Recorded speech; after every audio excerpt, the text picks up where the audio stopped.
This is an EC, European Commission co-funded project, specifically funded by the Rights, Equality and Citizenship Program 2014-2020. Briefly about the project, we are implementing it in Belgium, Greece, Hungary, Malta, and Romania in a partnership with Defense for Children International, DCI Belgium, FedAsil also in Belgium, ARCIS in Greece, COPIN in Malta, and our Terre des Hommes office in Romania.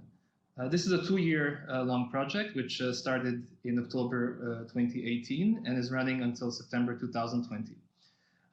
With this project, we have the overall objective to strengthen the capacity of the statutory response to gender-based violence that is affecting children and youth on the move, migrant children. The impetus for this project came based on a number of needs, which are firstly that there is a lack of data related to gender-based violence, which is affecting specifically this group, children and youth on the move. This scarcity of data can be ascribed to a number of factors, one being that there is a lack of information on how to report cases, that there is a lack of effective procedures on how to identify cases of gender-based violence. There is also an insufficient training that's being delivered to staff who is responsible for recognizing gender-based violence. So this brings us to training on gender-based violence, which is either provided, but isn't provided systematically, or simply isn't provided at all in European countries. We are also, with this project, targeting the need for more coordination and sharing of information between or among care professionals. And also we would like to build the capacities of children and youth themselves to have raised awareness on how to protect themselves, to have raised awareness about the risks of gender-based violence, and how to report instances of abuse. Just quickly to mention, so this webinar constitutes one of the series of webinars that are being implemented as part of the Bridge project. We have a number of components, obviously, in this project, one of them being data collection. So we are, through the use of mobile data collection tools, gathering data directly from care professionals and children and youth on the move on issues related to gender-based violence, their levels of awareness, capacities, etc. We are also developing a training curricula on gender-based violence, which is targeting specifically care professionals. And also we are developing an e-learning course on gender-based violence, also for targeting care professionals. We are, through our Child Hub platform, also building a regional community of practice.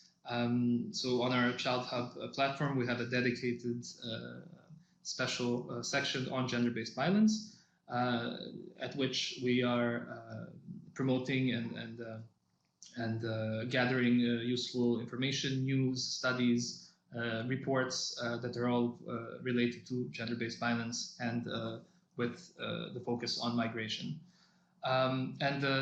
Finally, in this project, one of the last components will be actual awareness-raising campaigns that will be run together with children and youth, again, with the aim to have them themselves work with their peers, so with youth, to raise awareness further among their age groups on all the risks related to gender-based violence, how they can mitigate these risks, and how they can approach them and report instances of abuse.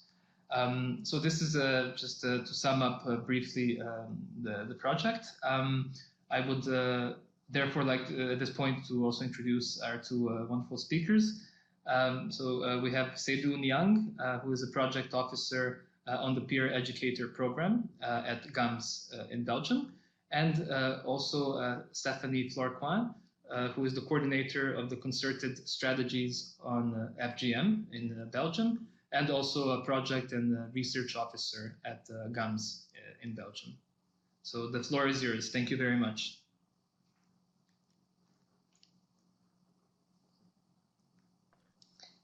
Thank you, Nanette. Hello. Okay, perfect. Yes. Hello. Hello, everyone. Okay. Hello, everyone. Hello. Okay, great. I think everybody's hearing us. You can start. Okay, thank you. So, yeah, thank you very much for your presence, and we are very delighted to be here and to be able to share with you a bit of our work and our experiences, and also learn from you as well. So we'll both be sharing our presentation together. So I'm going just to introduce the presentation in general. For the first time, when I stop speaking in a few minutes, Stephanie, my colleagues, will do an introduction on FGM for the basic, but she will a bit interact with you to see a bit of how far can she go on it, or if it's not needed. And then I will be presenting GAMS in general, what we do here in Belgium, and also specifically on the project where I'm working on with the community work and the paid educators, sharing with you the different tools we created, we provided with them.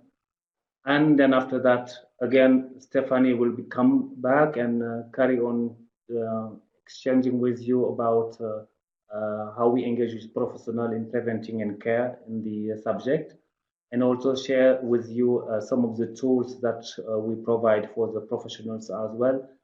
And she will mention also one of the main projects she's working on, linked to what the presentation said early on, the Building the Bridge project to end FGM.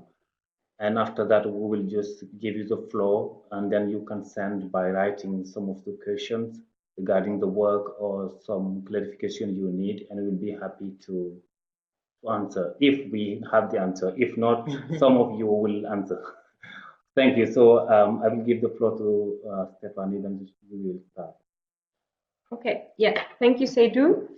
So I'm gonna start by asking all of you a question. We wanted to know if you had ever come in contact with the issue of female genital mutilation in your professional practice, or even in your personal life, by knowing women or girls who are concerned by this issue, or if you've met women and girls in your professional life, if you've had training. Like, is this an issue that you already know of, so that we know a little bit what is the background in terms of the knowledge about the practice. So I can see here the answers are coming in. So no, never is about half, and then there's about 1/4 several times, and only once or twice. That gives me a little bit of an idea. So as soon as everyone, okay, so everyone stopped answering. Okay, so I see that there is generally several of you don't have a lot of background knowledge on this issue. So I'm going to go through a bit the background on what is FGM. So FGM stands for Female Genital Mutilation. There are several ways of talking about this issue. So the commonly accepted term by the international organizations, such as the UN or WHO, is female genital mutilation. Some also add cutting, so SC, FGMC for cutting. Other organizations or people will talk about female genital cutting, or even female circumcision, which was a term that was more common a few decades ago. And other people will, of course, when working with affected communities, as Seydou will get back to, it's important to use the terms used by the communities themselves. So what is FGM? So it is the removal of all or parts of the girl's or woman's external genitals, so the external part of the vulva, for non-medical reasons. So it's important to notice that, of course, it's an external practice, and it can be more or less extensive. So it's done either by traditional cutters, so that's how it's generally done for traditionally. So it's often done without anesthesia. So a traditional cutter will, for example, be an elderly woman in a village, most often a woman, but sometimes also a barber. It can also be a medicalized practice. So it can be done by a doctor, by a nurse, by a midwife. And medicalization is something that's increasing, that we see in several countries. And so, for example, in Egypt, the medicalization, according to the DHS, which is the Demographic Health Survey, for 2018 was 77% of the girls had undergone a medicalized type. And in Egypt, for example, it's typically a doctor. In other regions, it will be most commonly also maybe a nurse or a midwife, sometimes done either in the clinic or outside. The professional will come to people's homes and do the practice in the home. And it's a practice that's done, often it's done before the age of 5. We're seeing also now that in several countries, the age of cutting is lowered, also because of the laws that are passed in several African countries, for example. Because it's illegal in most countries, then people tend to do it earlier in order to avoid repercussion of the law. But in other regions, it can also be done up till even 14 years of age, or even just before marriage. So the WHO typically defines 4 types of FGM. So it's the kind of the basic 4 types that we generally tend to talk about when we speak about this practice. But the types, it's important to know also that the types are not clear-cut. Sometimes there are a lot of variations in how the practice is done from one community to another. But so generally the type, what we call type 1, will be a clitoridectomy. So it's the cutting of the clitoral hood or the partial or total removal of the external part of the clitoris. So it's important to know that the clitoris is a big organ and it cannot be removed entirely, as sometimes said. Sometimes it's wrongly said that it's the total removal of the clitoris, but it's not correct, of course, because the clitoris is an internal organ. The type 2 is what we generally call excision, and it's the partial or total removal of, so the clitoris can be removed or sometimes not, and then the labia minora. So it's the cutting of the labia minora or of the labia majora, so the big or small labia, so to say. Infibulation, which is the type what we generally call type 3, it's the narrowing of the vaginal opening by cutting and repositioning the labia minora or the labia majora. Sometimes this is done through stitching. It can also be done through putting some acacia, what do they call acacia pine, yeah, or by repositioning, and the girl will generally be kept immobile so that there is a seal created. And this is what we call type 3. It's the most extensive and most serious in terms of health consequences of all the types, even though of course all types have consequences on the person's health. Type 4 is all other harmful procedures that are done to the female external genitalia for non-medical purposes. So this can be pricking of the clitoris gland, of the hood. It can be piercing, incision, scraping. It can also be pulling of the labia, which is done in some regions. Yeah, so these are the 4 types that the WHO define. But as I said, the types are not as simple as this, because it's done often in a traditional setting by a person without anesthesia. Sometimes, you know, a type 1 can actually be more or less extensive, and they can look a bit different depending on even the way it's done by the person who does it. And I wanted to show a picture of the clitoris just to emphasize the point that I made about it being an external. I'm going to see if I have an arrow here. Yeah. So this is the clitoris. And so in type 1 and type 2 and sometimes type 3, what is cut is the part of the gland, so either the clitoral hood, which is here, or the part of the gland of the clitoris, which is here. And of course, the whole rest of the organ of the clitoris, which is this organ here, is internal to the body. And in type 2, it's the labia minora or majora, which are here on the outside, that will be cut during the FGM.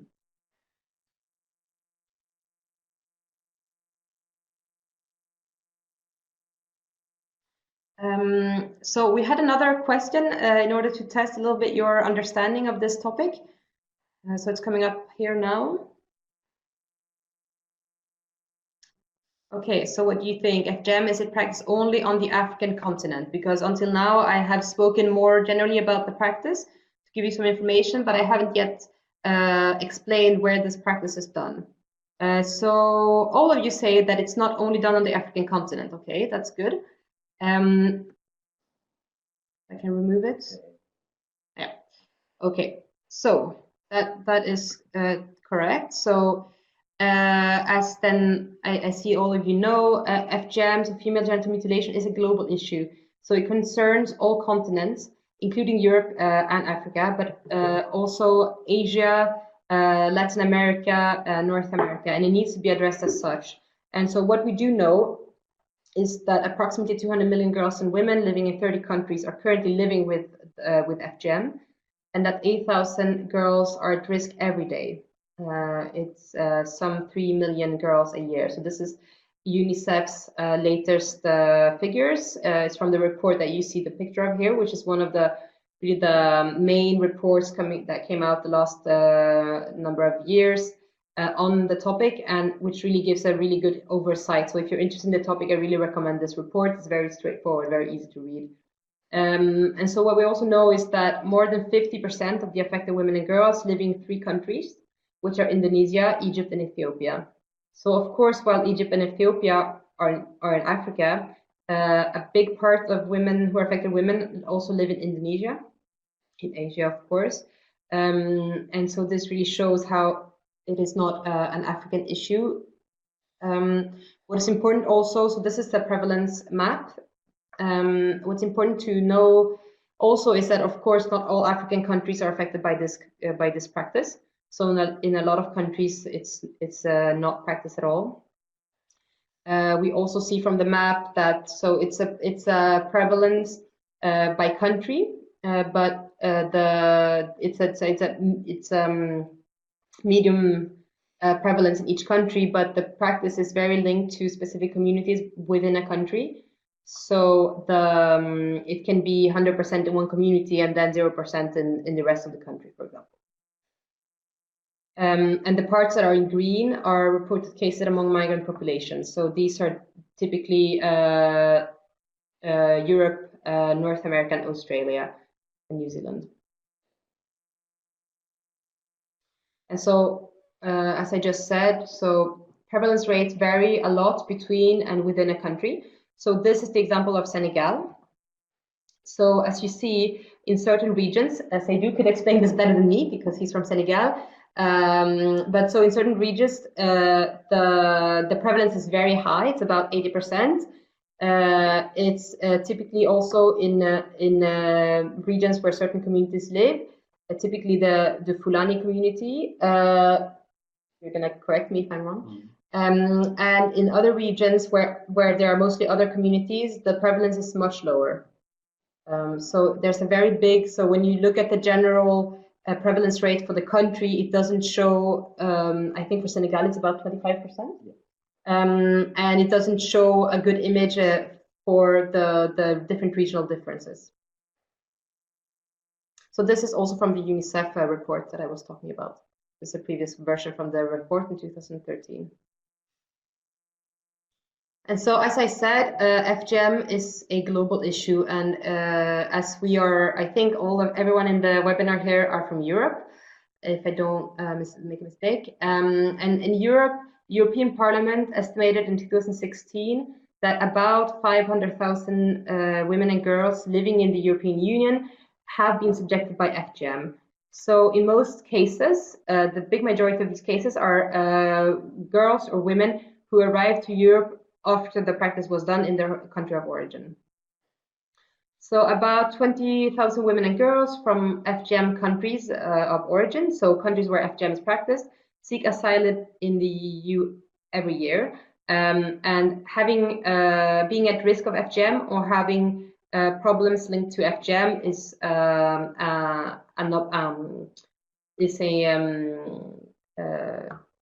I lost the word, a criteria for asylum.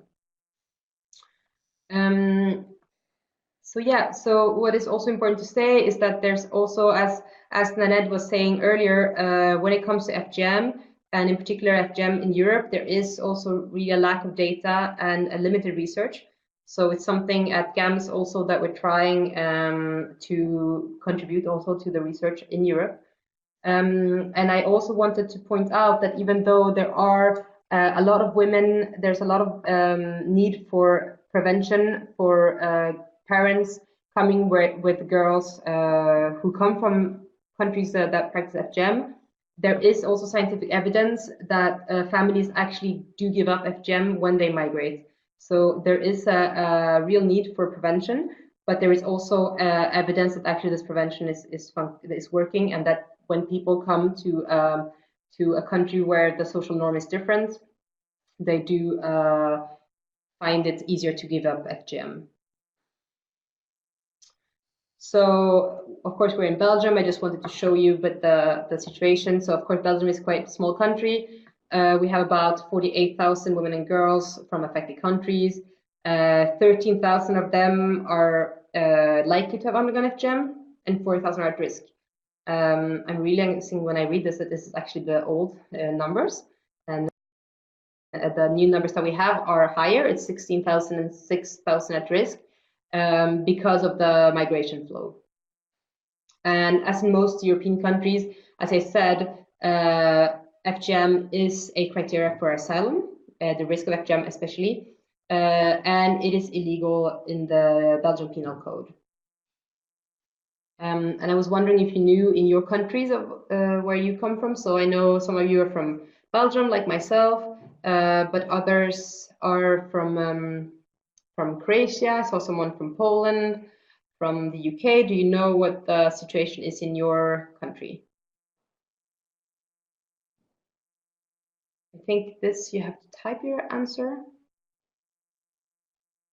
I think that multiple choice was removed. Oh, Hungary, I have no idea. Okay. Yes, I think so, says someone. I don't know where you're from, but yeah, in Netherlands, forbidden by law. Yes, in Belgium, yes, as we just said. Yes, I think so, says someone from France. So yeah. Yes, I think so, from England. In Belgium, yes. In Malta, it's illegal. It became illegal in 2014, according to the criminal code. In Serbia, you don't know. Okay, great, thank you. And Greece is also a specific law that forbids it. Yeah. So in Romania, you don't know. Okay. And so in most European countries, I would say in all European countries, FGM is forbidden by law, either in a specific law or included in a law on gender-based violence. And I wanted to, we can come back if there are any questions about the law, of course. But I wanted to, I'm sure that many of you, maybe especially those who are less acquainted with this issue, is wondering now why would anyone want to practice female genital mutilation or cutting? And so it's really, as I said, the practice varies from different countries within a country, and the reasons also vary, even though there are some similarities across regions. And what's important also is that the reasons vary and change with time. And the reasons that people give might not be necessarily the reasons that are underlying, that are deeper, like behind. So people might say it is because it's a religious practice, for example, my religion requires it, but then behind there are other ideas. For example, the assurance that the girl will have a good social status, that she will be able to marry, that she will maintain her chastity and her premarital virginity. It's a question of culture, so it's because it's something that everyone does. It's a social norm. In some communities, it is really a ritual marking of transitioning towards womanhood. As I said, there is now in a lot of communities a movement towards an earlier practice because of the laws, which concludes results in the ritual aspect around FGM being lower or being less important.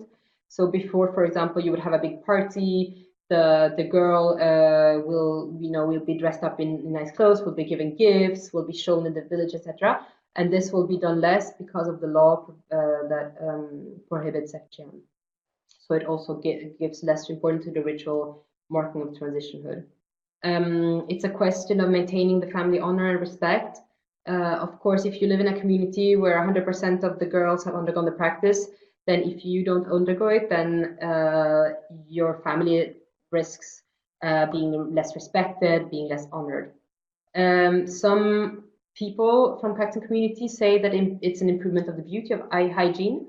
This can also be understood in the fact that if everyone's genitalia looks a certain way, then of course it becomes the norm to have your genitalia looking that way, and you think it's ugly or it doesn't look good if it doesn't look that way.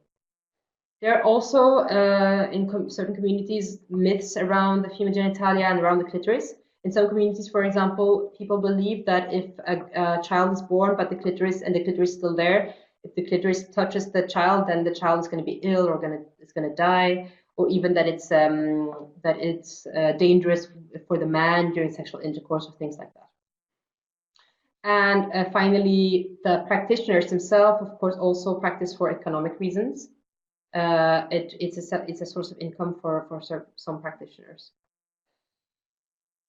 And I mean, generally, so the social norm is something that's kind of overlapping all these issues, and it's really important to understand also that all these issues relate to how men and women have unequal power relations. So the girls, through the FGM, the girls are also taught to be submissive and to please a man, to please the community in which they live. So it's really funded also in the unequal power relations. So internationally, FGM is recognized as a gender-based violence and a violation of the human rights of women and girls. I'm not going to go through all that, but there are a lot of international conferences and programs of action and protocols that relate to this issue. So these are just a few of them. As you can understand, FGM can have physical health consequences as well as psychological consequences. The consequences are very individual. You cannot say that everyone has this or that consequence. It's very much linked to the type, to the way it was done, at what age, and how the person was prepared or not. Often girls are not told what's going to happen, which has also a lot of impact on the psychological level. Of course, it can also have sexual consequences, which are also, of course, very individual. Yeah, I'm going to leave the floor to Seydou. Thank you, Stephanie. So I will quickly, I suggest if there are some of you who already have some questions, start writing down in the floor, so Stephanie will note them, because I see that the time is going very far, so we can come back later. So just a few words in GAMS. I will present the organization we work for. So it's an acronym who stands for in French Groupe d'Abolition des Mutilations Sexuelles Féminines. That is an association that aim is to fight against FGM, and that is founded by a very strong woman that I personally adore for her work. Seydou, my apologies, Karina speaking. Could you maybe speak a bit more towards the microphone. Like we could hear Stephanie very well. So if you could, yes. Okay. Okay. Is it better now? Much better. I hope others agree. Okay, perfect. Thank you very much. Okay, great. Sorry for that. So I just coming back. I don't know if everybody heard what I explained earlier on. Just if you have questions, start writing it, and then Stephanie will note it and we will come back for it because we're running out of time, I see.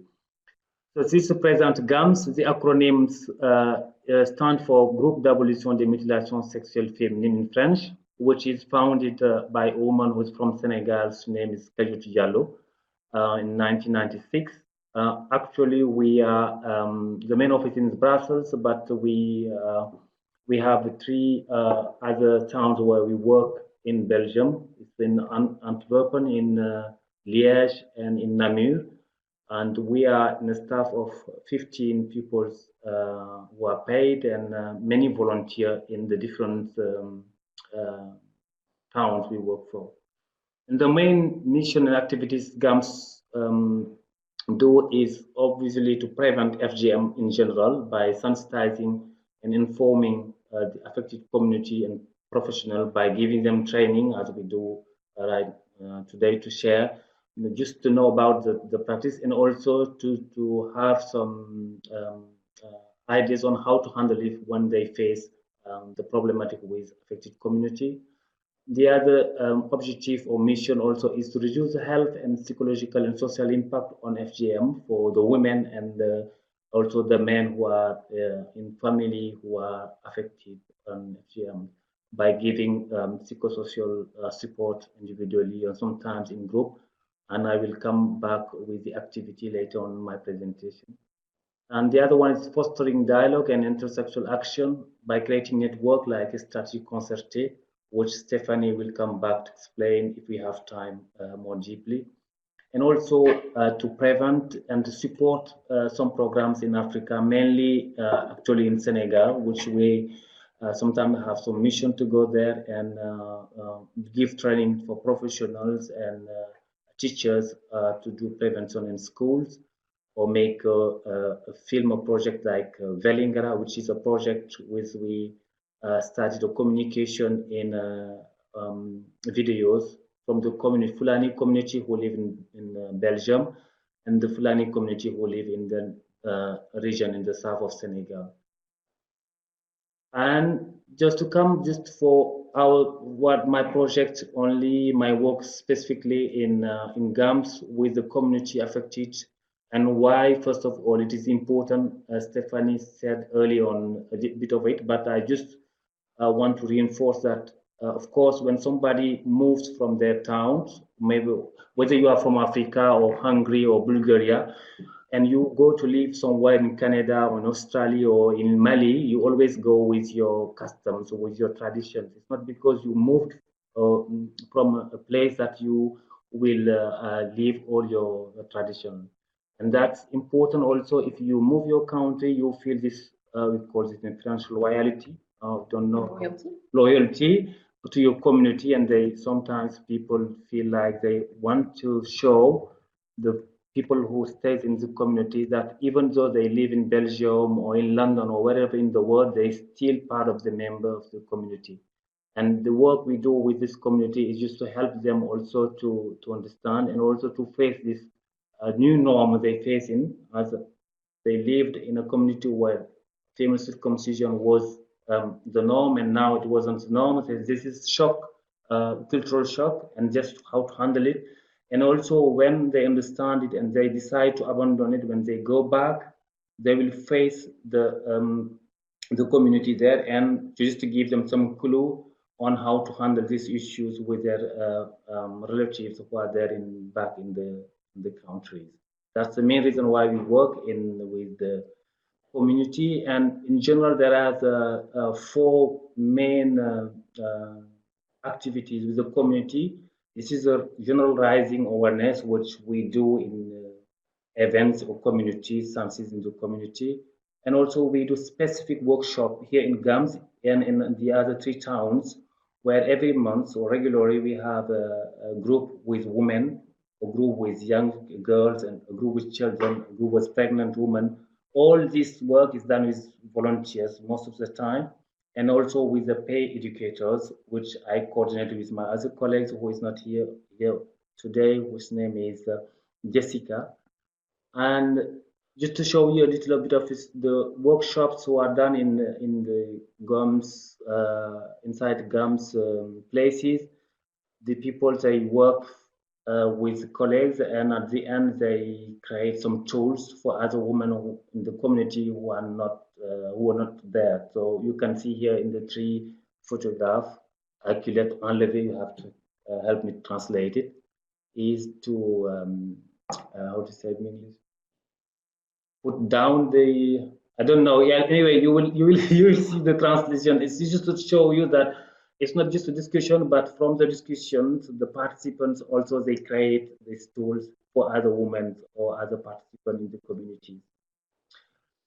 And also the main one of the pools is the pay educators, which I coordinate. As I said, it's a group of volunteers that all from the community were affected with FGM, mainly from Africa.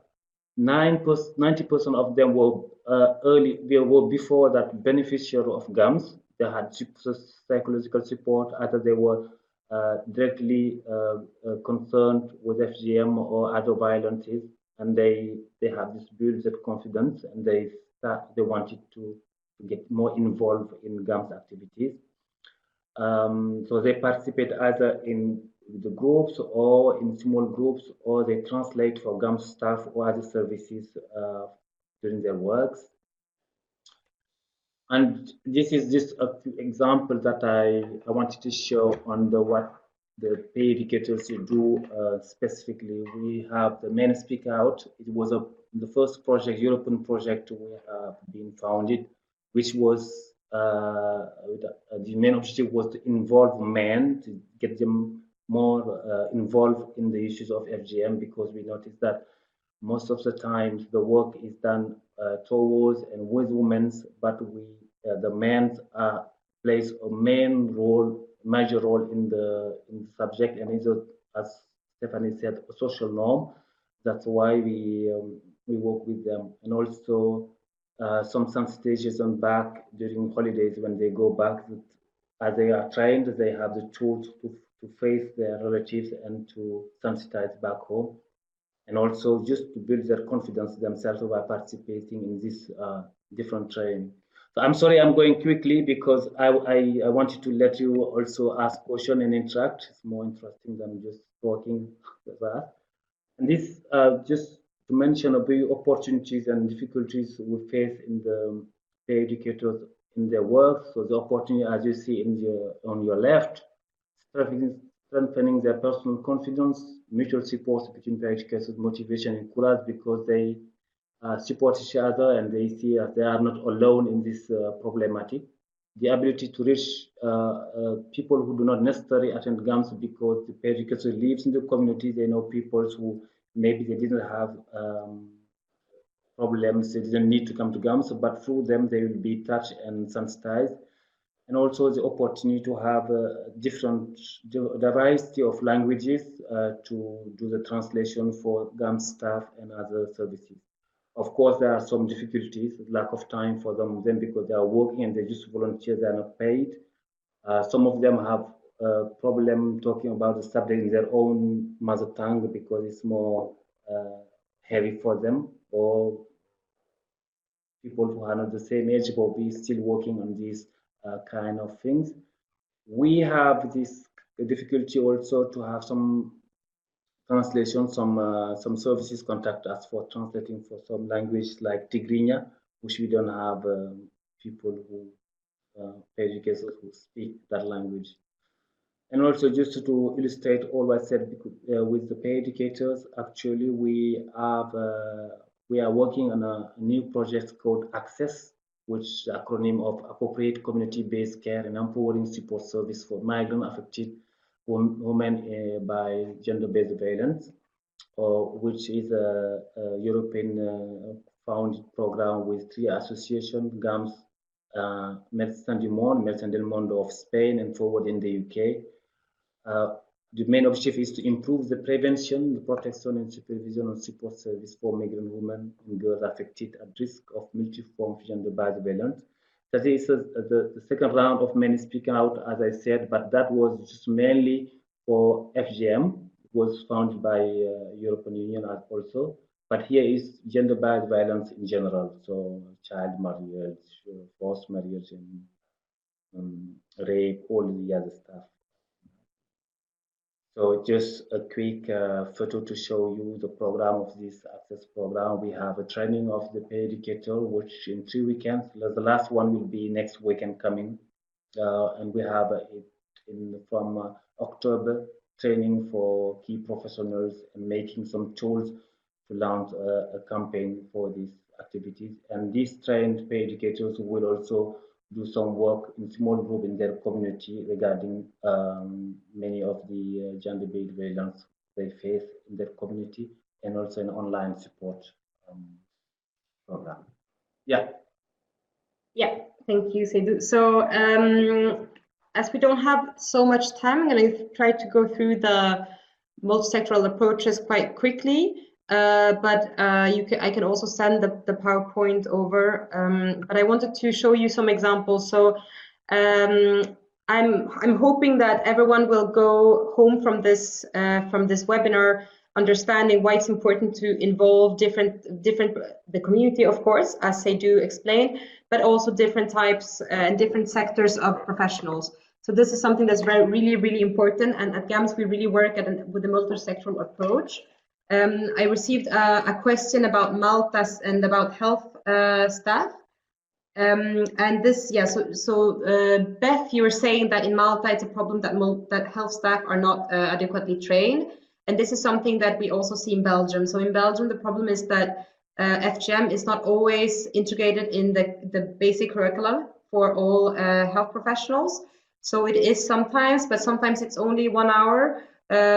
Sometimes for midwives, it is integrated, but very shortly. And we still see doctors, midwives, gynecologists who are not well trained and who actually do not really know how to handle a case where a woman comes with FGM. And it is, for obvious reasons, very, very important.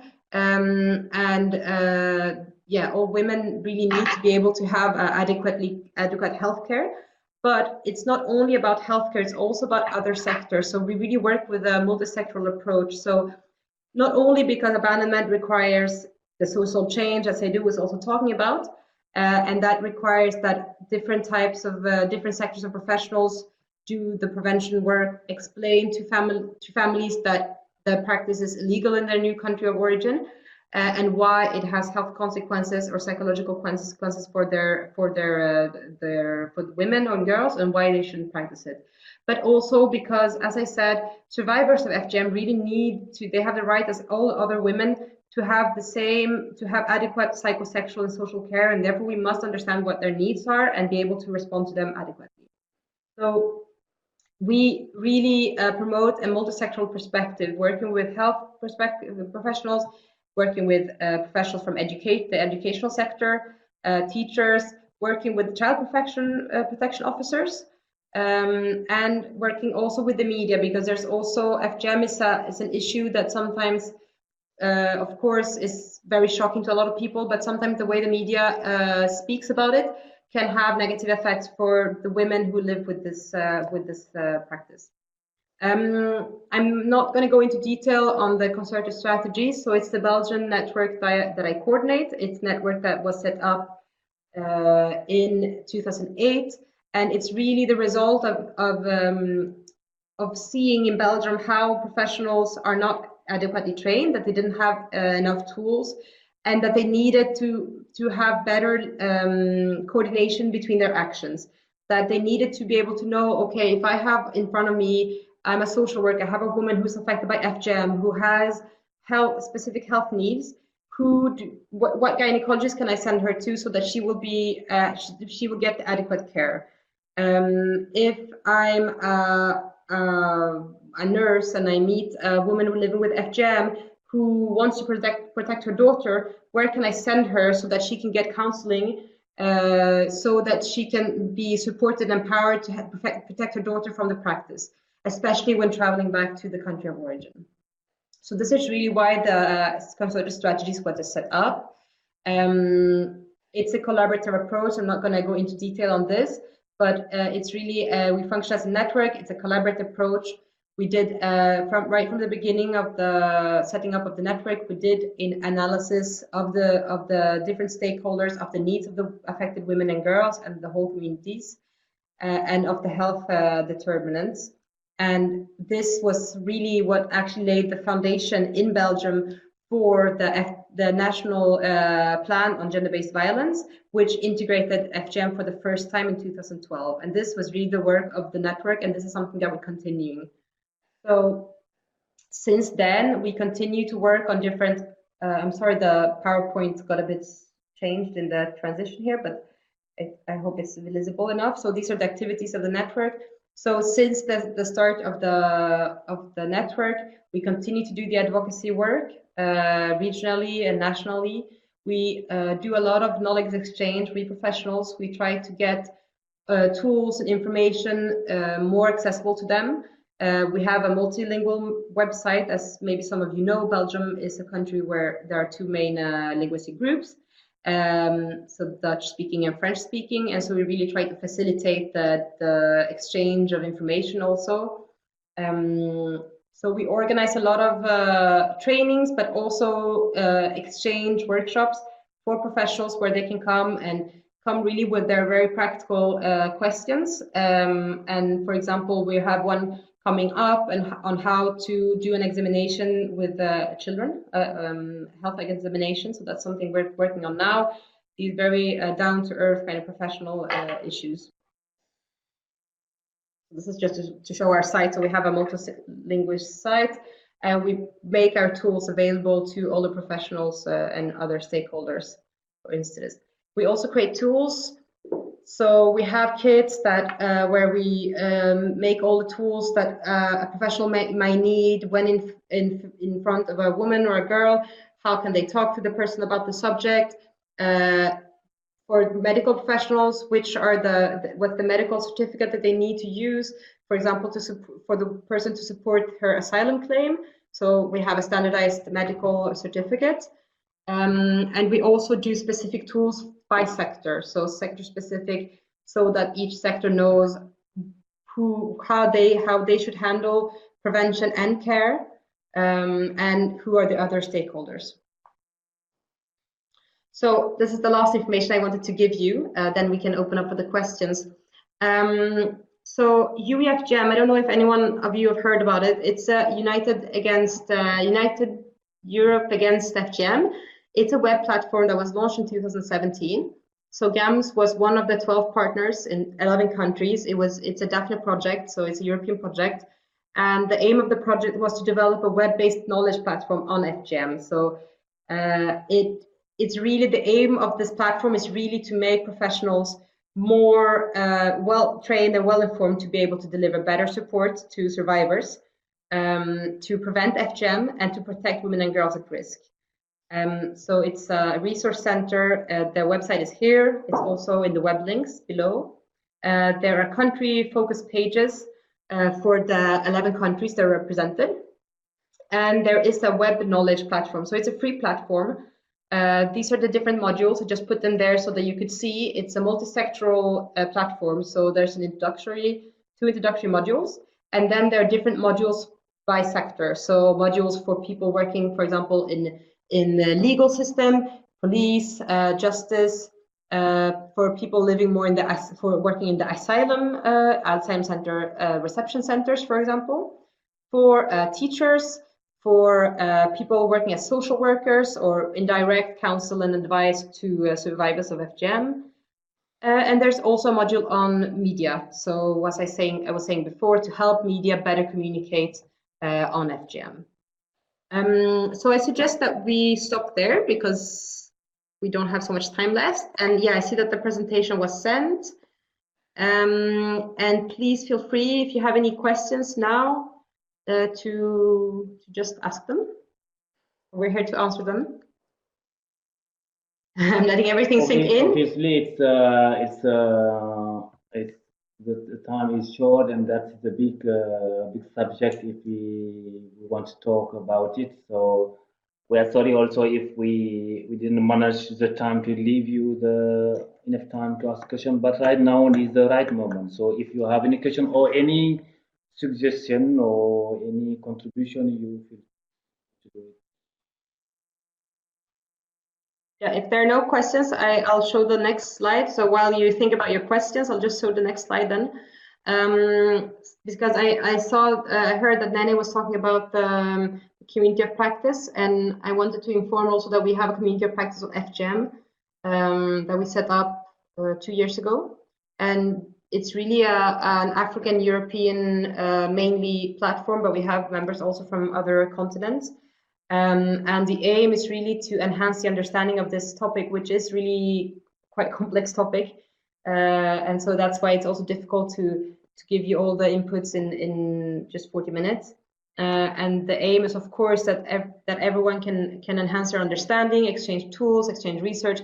And the ultimate aim, and with everything that GAMS that we do and all the projects we work with, the aim is really the empowerment, the health and the rights of the women, the girls, and the communities as large. We aim to make prevention better, to make care better. Yeah, and we really always try to have a community, a person-focused approach on everything that we do. But so if you're interested in the community of practice, I put the link also below. Yeah. So that's a question for Seydou, I think. So someone says, I would like to hear about your experience of talking to the communities themselves on the topic of FGM. Any recommendations how to approach this? It's a really good question. Thank you, Kovilka. I mean, yeah, it's that's a very good question and important as well. And just to remind, when Stephanie was talking in the beginning on even the terms from the WHO and the organization who work on FGM, we always use the term FGM. And it's important to start with that, with talking with the community, not to use this kind of terms as professionally between us, but to refer at what they call it as themselves, to ask them on how they call it, because it's important. Because, for example, if I take a practical example, in my language, in my community, as I'm a Fulani, the terms FGM, which is like mutilation, if you use it with my community, they see it as something that is done intentionally to harm or to. It's very strong for them, and they don't, even if it's it's the thing, they don't see it as a mutilation, because for the reason and the stage where they are, for their understanding, it's not a mutilation, and they will be very let's say, injured by this kind of terms, and that always started by blocking the dialogue that might be started with this kind of person. And also, of course, the thing is also we are professional, we are very touched with the subject, is to bear in mind that these people, when we use the terms, to choose the right terms we address to them, not to make like I used to say a second mutilation in their psychological terms, especially with the women who already have been gone through it, who have been from this pain and this pain, and but who still see themselves as women, even though they are touched in their intimacy.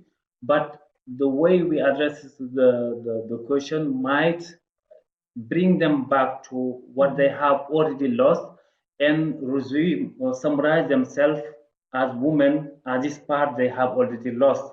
Even though they didn't have this kind of figure, you always see people who say, I want to be a woman. Because in our way of talking of the subject, we just we are realizing, because we have good intention, but that can take the woman and see it because I lost this and I'm not more a woman.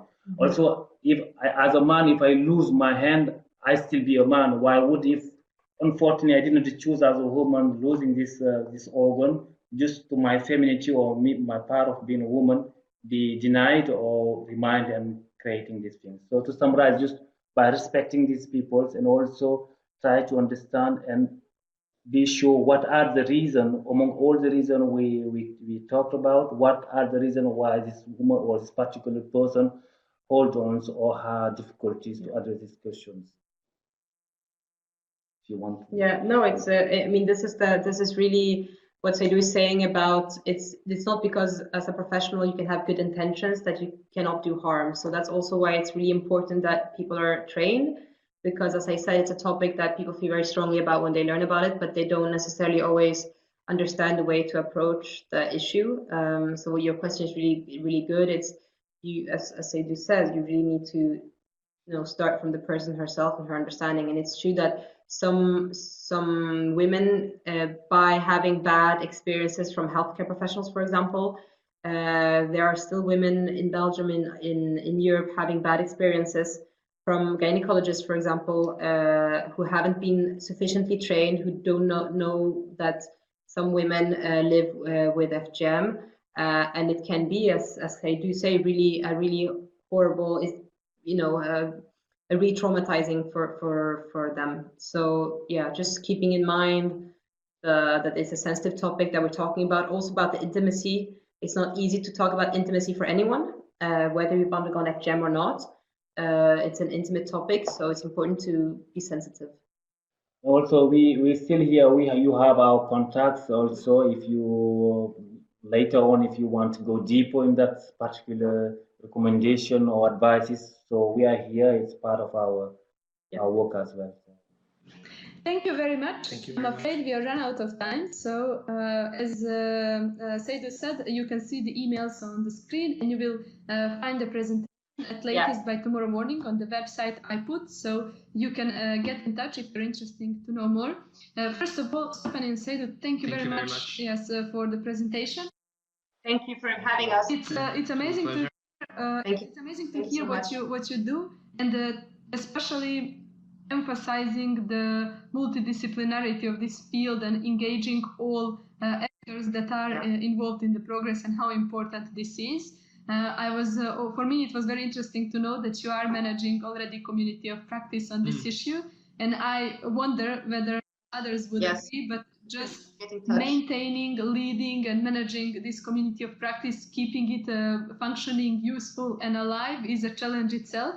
So congratulations. Excellent work. And if we deal with this topic, we may invite you to share your experience on this part as well, because it's been something that a lot of organizations try to do, but it can be very demanding and not so useful. So once again, thank you very much from my side. As well, thank you very much as well. It was a very interesting presentation, and I hope that it was equally interesting to all of the participants.